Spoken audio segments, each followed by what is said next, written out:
Oremos para dar início. Senhor Deus e Pai, muito obrigado pela Tua palavra. Eu peço humildemente sabedoria e um coração humilde para reconhecer que tudo que vamos aprender aqui vem de Ti, nada vem de mim. Sou apenas, Senhor, um débil, frágil instrumento que o Senhor tem ensinado, pedido para compartilhar esse conhecimento. Eu peço agora a Tua direção. A sabedoria do alto que vem pelo Teu Espírito venha estar aqui e fazer entendidas as palavras que vamos compartilhar, estudar e aprofundar. Fica conosco, peço e agradeço em nome de Jesus. Amém. Queridos, conforme conversamos no estudo da semana passada, o verso que hei de achar é João 14, verso 10. João 14, 10. Não crês tu que eu estou no Pai e que o Pai está em mim? As palavras que eu vos digo, não as digo de mim mesmo, mas o Pai que está em mim é quem faz as obras. Então, Deus é quem faz as obras. E Jesus está falando as palavras que eu vos digo. Quando Jesus diz as palavras que eu vos digo, ele termina daí dizendo o Pai que está em mim é quem faz as obras. Seria esperar que ele dissesse o Pai que está em mim é que fala as palavras. As palavras que eu vos digo, não digo de mim mesmo, mas o Pai que está em mim é que diz estas palavras. Mas ele fala que faz as obras. Então, palavras são obras. Comparáveis a obras. Tem suas diferenças, sim. Ficar só em palavras e não fazer também não resulta em nada. Mas as palavras em si têm poder.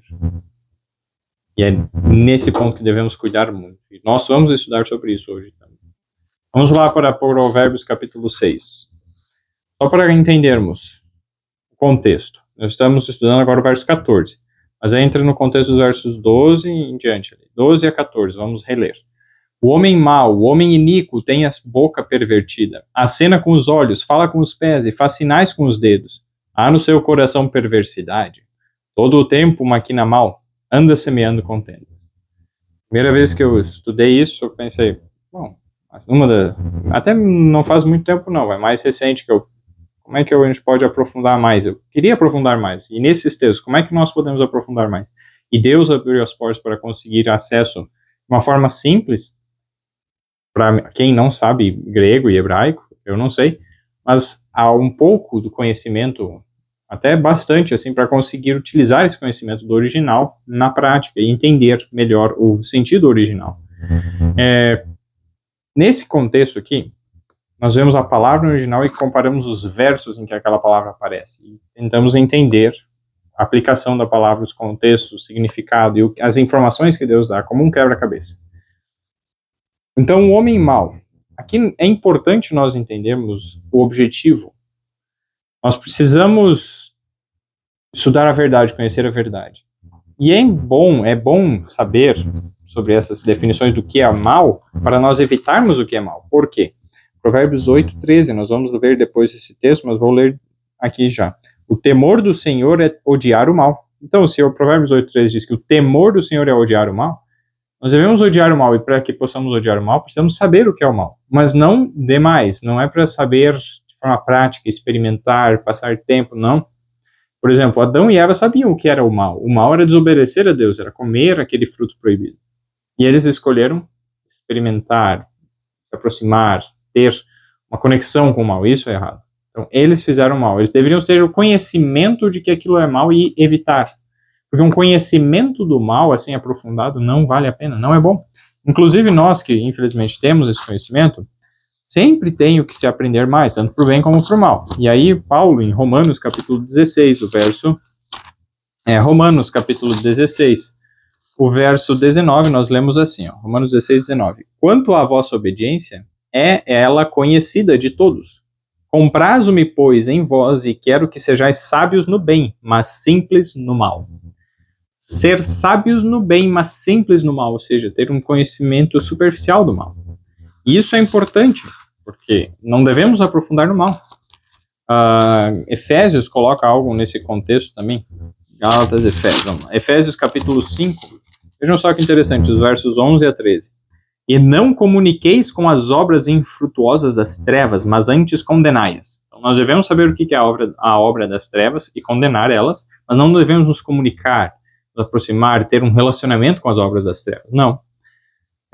E o verso 12, nesse não comuniqueis é não ter uma amizade. Em inglês fala fellowship, não ter uma proximidade, uma amizade com as obras das trevas. Não, verso 12, Efésios 5:12.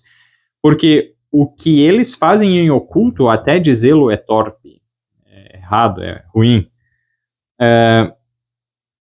É vergonhoso essa palavra, é vergonhoso. É uma vergonha até dizer o que eles fazem. E o verso 13, mas todas estas coisas se manifestam sendo condenadas pela luz, porque a luz tudo manifesta.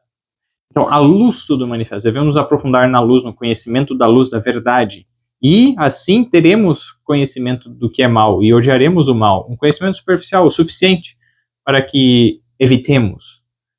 Então, isso é importante ter claro na nossa mente. Então, o próprio fato de nós estamos vendo as características aqui do mal em Provérbios 6, o homem mau, nós podemos entender o que é isso para evitar isso. E nós vamos entender mais a fundo questões que, bom, se a gente muitas vezes lê, há no seu coração perversidade. Eu não tenho no meu coração perversidade, eu não sou essa pessoa má. Será? Vamos ver. No original aqui a palavra perversidade, quem quiser comparar na concordância strong, H8419. H8419. Tepurar, algo assim, tá?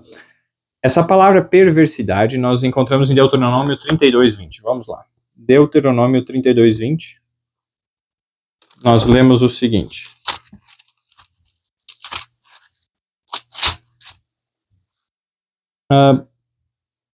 E disse, esconderei o meu rosto deles. Verei qual será o seu fim. Porque são geração perversa, filhos em quem não há lealdade. E olha que interessante essa questão. Na King James, em inglês, ele fala, são geração perversa. Então, essa palavra perversa é a mesma que utiliza lá. E ela fala, filhos em quem não há fé. Pode ser traduzido como fé. E essa, que é na King James, está como fé. Em quem não há fé. Fé, acreditar, também está conectado a ser fiel. Se nós temos fé em Cristo, nós vamos ser fiéis a Ele. Eu acredito em Cristo, mas faço tudo ao contrário, então não acredito que Ele me ama, não acredito que Ele é meu Salvador, não vivo com isso como uma realidade. Então a lealdade também está conectada, mas nesse contexto, então, não há lealdade, não há fé. Quantas vezes nós já fizemos algo sem fé? Ou não tivemos fé em algo? Vamos para comparar agora Provérbios 8:13. Provérbios 8:13, então nós vimos Provérbios 6, já lemos um pouco do início do 8:13, o restante. Provérbios 8:13. O temor do Senhor é odiar o mal, a soberba e a arrogância, o mau caminho e a boca perversa eu odeio. Então Deus odeia a boca perversa. Vamos entender melhor o que é essa boca perversa. Romanos 14:23, nesse contexto de fé, geração em que não há fé, é isso que falava lá em Deuteronômio, ou não há lealdade, as duas possíveis traduções. Romanos 14:23 nós lemos assim, mas aquele que tem dúvidas, se come, está condenado, porque não come por fé. Estava falando num contexto de alimentos, o alimento foi sacrificado para um ídolo ou não, ele não sabia, ele comprou lá no local, e aí ele fica na dúvida, bom, eu acredito que não tem nenhuma prova, nenhuma evidência que foi sacrificado, eles estão vendendo aqui, beleza, ele comprou, então a pessoa, não tenho nenhum medo, não tenho nenhuma dúvida com relação a isso, pega e come aquela carne, por exemplo, naquele contexto é o que estava acontecendo, mas tinham muitas pessoas que pensavam, será que eles viviam numa cidade pagã? E aí, será que aquela carne ali foi sacrificada a um ídolo? E aí ficava naquela dúvida, e se comesse naquele medo, naquela dúvida que foi sacrificado, estaria fazendo um erro, violando o próprio consciência, porque ele pensava ser errado. E ele falava, não precisa ter dúvida, não precisa ter medo. Bom, se não sabe, ora a Deus, olha, Senhor, eu não sei, mas fiz o meu melhor, essa é o melhor que eu consegui, então ora, peça aqui a bênção de Deus, e Deus é mais poderoso, nesse contexto. Mas a pessoa que ficava na dúvida, acabava comendo. Então, aquele que tem dúvidas, se come, está condenado, porque não come por fé. E olha o detalhe agora, grande detalhe, Romanos 14:23. E tudo o que não é de fé é pecado. Precisamos ter fé. saber o que é o pedido de nós, o que Deus pede de nós e fazer o nosso melhor. Essa é uma fé viva. Acreditar, não, eu acredito que isso é o melhor. E vai pela fé. Sem ficar com medo, com dúvida, a possibilidade, vai e se aquilo acontecer e tal. Não ter dúvidas, medos, não, fé. E aí, e ser leal, você está sendo leal que você acredita e é aquilo e vai. Então, se não é por fé e você faz ainda mesmo sem fé, é pecado. Tudo que não é de fé é pecado. O que está no coração? Vejam que interessante isso. Agora, Provérbios 10, 31. Vamos lá. Provérbios capítulo 10, verso 31. Nós lemos assim: a boca do justo jorra sabedoria, mas a língua da perversidade será cortada. Deus odeia a boca perversa. E aqui nós temos um contraste. É a mesma palavra, perversidade aqui. Provérbios 10, 31. A boca do justo jorra sabedoria. Então, o justo é colocado com contraste, a boca do justo com a boca do perverso, ou a boca perversa. Boca da perversidade. Então, o que a boca do justo faz? Jorra sabedoria. Jesus, ou traz à tona sabedoria. Essa expressão em inglês também, bring forth wisdom, né, King James. Então, traz à tona sabedoria, ou seja, a boca, nós falamos, né, jorra sabedoria. Quem é a sabedoria? Jesus, 1 Coríntios 1, 23, e nós vemos, né, Jesus é a sabedoria, 1, 24, perdão, 1 Coríntios 1, 24, depois 1, 30. Fala que Jesus é a sabedoria de Deus, Jesus é a nossa sabedoria, Cristo é a nossa sabedoria. Jorrar a sabedoria é falar de Jesus, ter abundância de palavras de Jesus, o que Jesus falou, a sua palavra, os ensinos de Jesus, falar sobre ele, ter amizade com ele. Então, quanto mais nós falarmos de Jesus, é isso que a boca do justo vai falar. Tudo que nós fizermos, sempre há o que nós podemos trazer Cristo, se for correto. Se estivermos fazendo algo errado, daí é difícil, daí muitas vezes nem combina, não fecha. Então, a boca do justo jorra a sabedoria, mas, então, o oposto. A língua da perversidade, então, não vai falar de Jesus, vai falar do quê? Outras coisas. Que não estão baseadas na fé. Na dúvida, palavras de medo, de angústia. Esse tipo de coisa que não é de fé, que não é. Então, vamos ver alguns outros detalhes agora. Provérbios 16, 28. Provérbios 16, 28. Nós lemos assim: o homem perverso instiga a contenda, e o intrigante separa os maiores amigos. Então, é a palavra perverso, a mesma aqui. Diz que ele faz o quê? Instiga a contenda, brigas, divisão. Separa os maiores amigos. O intrigante. Então, aqui o perverso e o intrigante são colocados em paralelo. Então, ter a boca perversa, ou o perverso de coração, indica o quê? Ele tem intriga. Perversidade é intriga, fofoca. Como que nós sabemos disso? O intrigante, essa palavra no original, em inglês é um pouco diferente. Em inglês essa palavra é como se fosse o sussurrador. Fica falando dos outros, a vida dos outros, algo que se a pessoa estivesse ali você teria medo de falar, não falaria. Devemos evitar muito. Se você não pode falar na presença da pessoa, não fale. Ou se... Existem exceções, temos que ter bom senso, mas a maioria das coisas que nós falamos, mesmo sendo verdade, e falando, aquele lá fez isso, falou aquilo, coisas ruins, passando boatos ou verdades ruins, coisas ruins sobre outras pessoas, nós acabamos criando contenda e separando os maiores amigos. Então, quando nós vemos isso e entendemos, nós entendemos que essa é a questão, o fofoqueiro. E vamos ver a respeito do intrigante. Provérbios 26, 20. Nós lemos assim, o verso 20, 26, 20, vamos lá, para frente. Provérbios 26, 20. Lemos o seguinte: sem lenha o fogo se apagará, e não havendo o intrigante cessará a contenda. Não havendo o intrigante cessará a contenda, a briga. Então, vejam só o poder das palavras. Vamos aprofundar um pouco mais nesse tópico do intrigante. O intrigante, Provérbios 26, 22 agora. As palavras do intrigante são como feridas, elas descem ao mais íntimo do ventre. As palavras do intrigante são como feridas, mais íntimo do ventre. O que significa o ventre? Que são essas palavras que vão até o mais íntimo do ventre, biblicamente falando. Então, antes de nós aprofundarmos mais sobre isso, vamos ver Provérbios 20, 30. Depois do verso 27. Provérbios 20, 30. Nós lemos assim: os vergões das feridas são purificados, são a purificação dos maus, como também as pancadas que penetram até o mais íntimo do ventre. É algo que fere, que machuca. Os vergões das feridas são a purificação dos maus.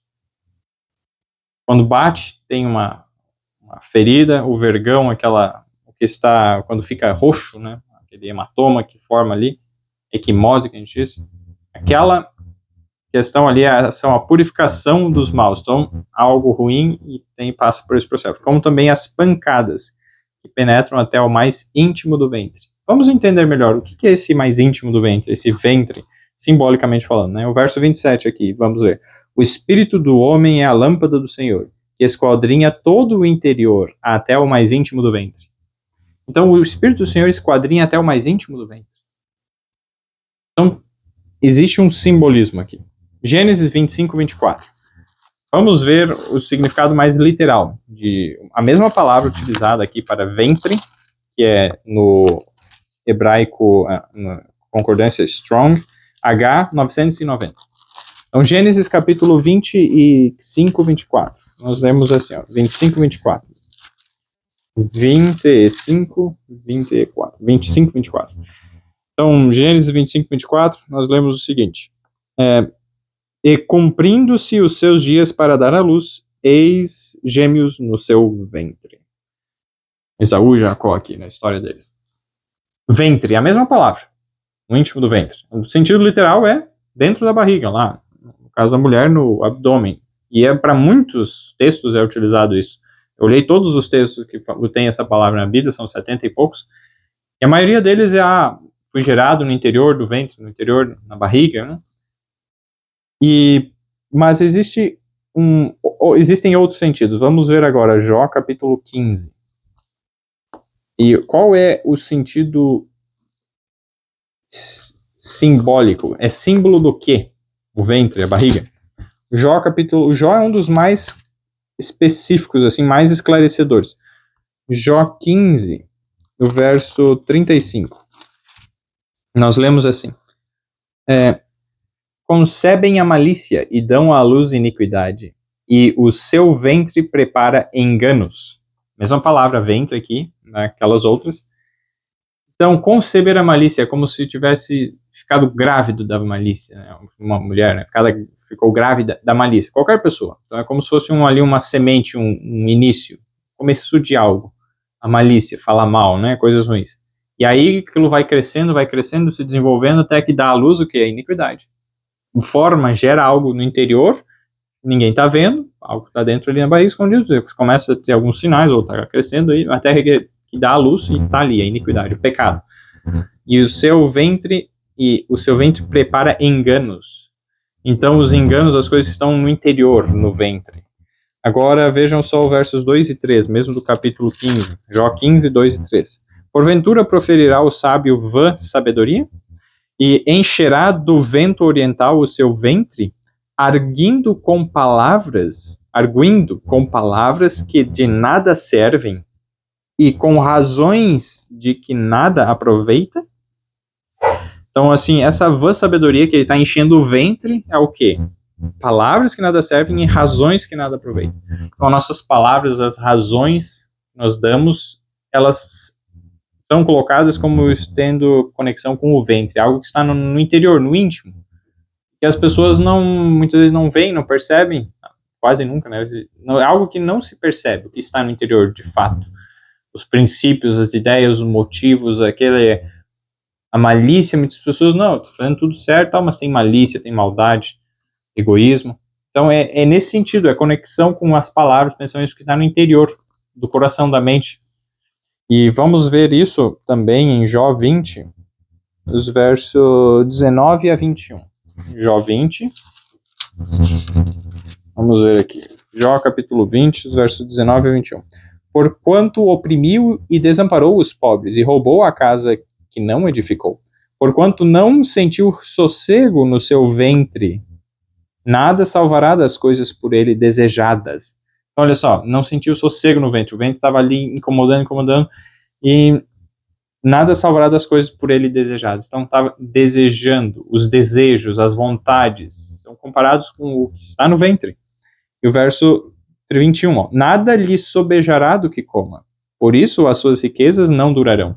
Quando nós estamos com fome, a barriga ronca. Então, nesse contexto, a barriga, o ventre, ronca, dá vontade, tem um desejo. Então, vai lá, come, daí está satisfeito.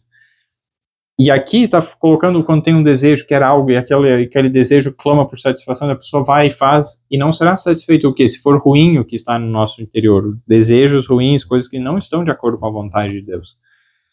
E as palavras do intrigante são como feridas, né? Elas vão lá, parece que é doce, sim, vai, é gostoso de ouvir, falar essas palavras, mas machucam, criam feridas, e não vai saciar aquela fome, aquele desejo, pelo contrário, piora, então vai querer comer mais e mais, essas coisas desejadas, que num outro contexto, né, falando a respeito de oprimir, roubar, também está relacionado. Então, essas coisas não saciam nossa fome, nosso desejo.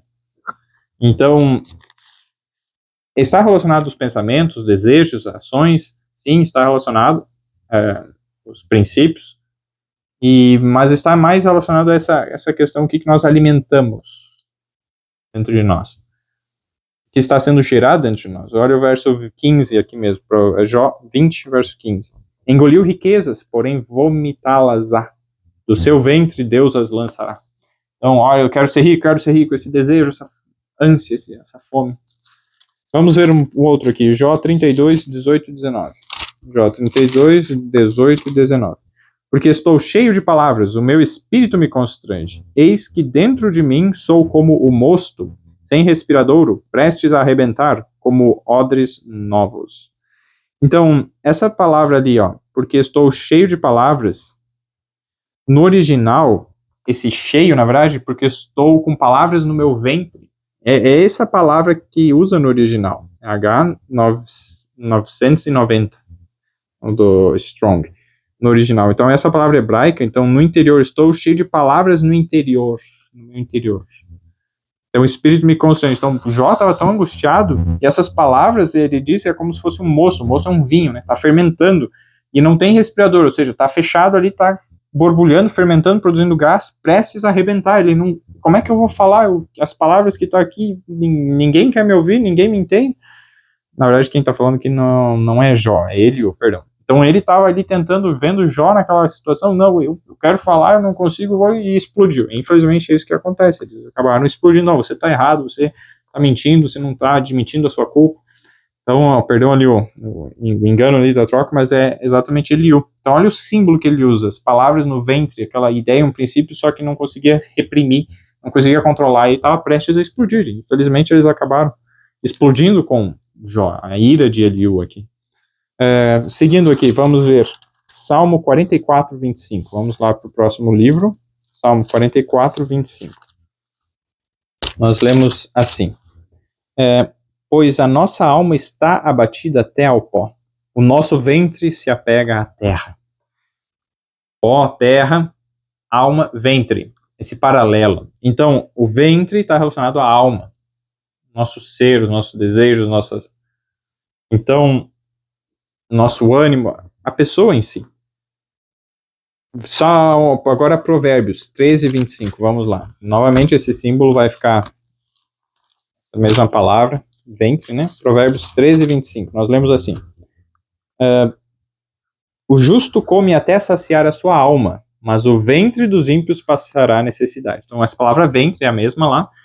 Então, o justo come até saciar a sua alma, seu ventre. Estas questões aqui, no sentido de palavras, as palavras que nós comemos, e é o que Deus também falou lá em Ezequiel.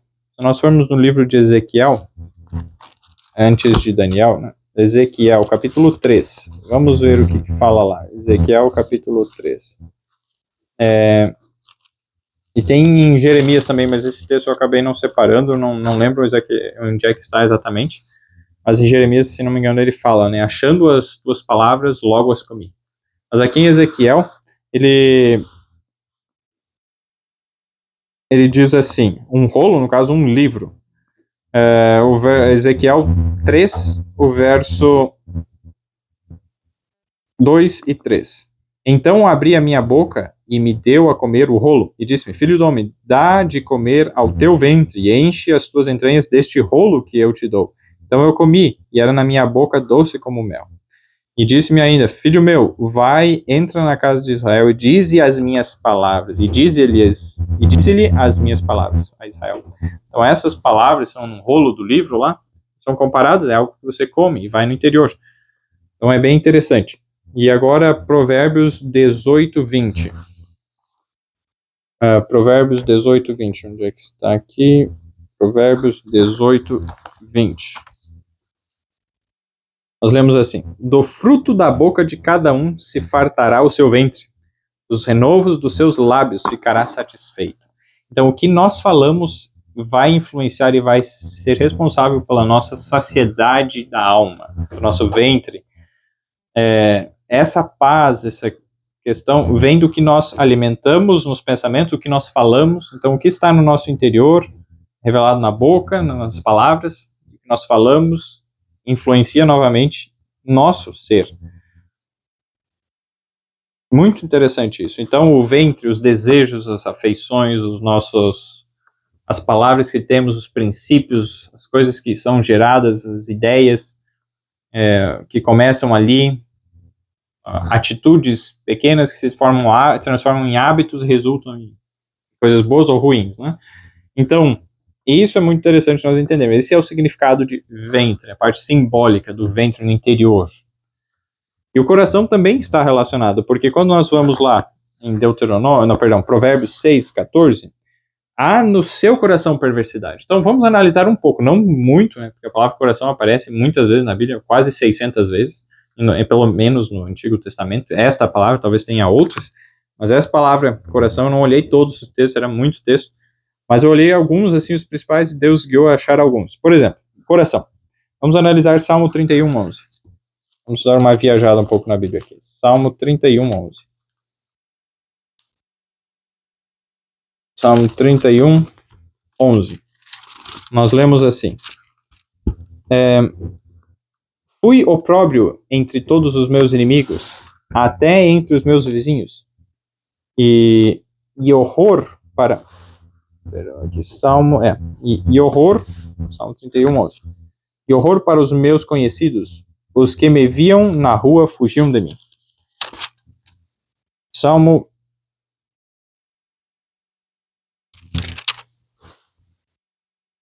31, 11.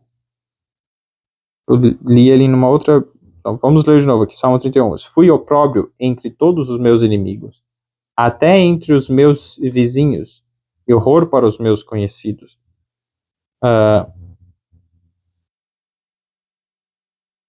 Esse não é o texto que eu tinha separado, então eu vou riscar aqui. Perdão, aí acontece às vezes isso. Vamos para o próximo. 92:5. Salmo 92:5. Salmo 92:5. Quão grandes são, Senhor, as tuas obras, muito profundos são os teus pensamentos. Veja só. Pensamentos, obras. O texto que eu tinha separado, ele era uma sequência com esse, né? Então, os pensamentos também são relacionados a obras. Começa no pensamento, resulta em uma obra. E Salmo 139, vamos lá. Salmo 139, verso 23. Salmo 139, 23. Sonda-me, ó Deus, e conhece o meu coração. Prova-me e conhece os meus pensamentos. Então, coração e pensamento são colocados aqui em paralelo. Quando nós vamos para Provérbios 4, 4, vamos lá. Provérbios 4. Provérbios 4. Nós lemos assim. E ele me ensinava e me dizia, retenha o teu coração as minhas palavras, guarda os meus mandamentos e vive. reter o coração das minhas palavras. Onde nós guardamos as palavras, retendo elas, memorizando elas? Na nossa mente, nossa memória. É um símbolo da nossa mente, dos pensamentos e da nossa capacidade do cérebro, da mente, tudo envolvido ali. E agora vejam esse provérbio. Provérbios 4, 23. Sobre tudo que se deve guardar, guarda o teu coração, porque dele procedem as fontes da vida. A King James diz assim, guarda o teu coração com toda a diligência, porque dele procedem as razões, as fontes da vida. As razões da vida, é a palavra que ele usa mais nesse sentido. As questões da vida. Nesse verso, nós vamos ter que deixar para o próximo estudo e aprofundar a mais. E daí terminar Provérbios 6, 23. Provérbios 6, 14. Eu quero aprofundar mais nesse verso, mas vai ficar para a próxima semana. E é muito importante, muito interessante esse estudo. Provérbios capítulo 6, então, nós já vimos até agora. Há no coração perversidade. Que não haja no nosso coração falta de fé, incredulidade, falta de lealdade.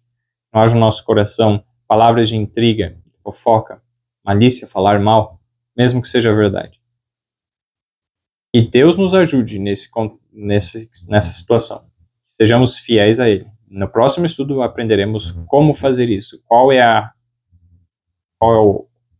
orientação que Deus dá na sua palavra para nos aprofundarmos. E para conseguirmos fazer isso. É bem interessante. Não perca o próximo estudo. E aí eu trago também o texto que eu acabei escrevendo errado aqui. Oremos para encerrar. Senhor Deus, maravilhoso Pai, muito obrigado pela Tua palavra. Obrigado porque já pudemos aprender e entender melhor o significado da palavra ventre e outras coisas também, a perversidade. Livra-nos disso. Sejamos simples no mal, mas aprofundados, sábios no bem. E cresçamos em sabedoria. E dá-nos sabedoria nesse aspecto também. Dá-nos o Teu entendimento, discernimento do certo e errado. Ajuda-nos a seguir o que é certo pela fé e fazer tudo pela fé. E a cada um eu peço Teu Espírito e agradeço em nome de Jesus. Amém. Deus abençoe a cada um.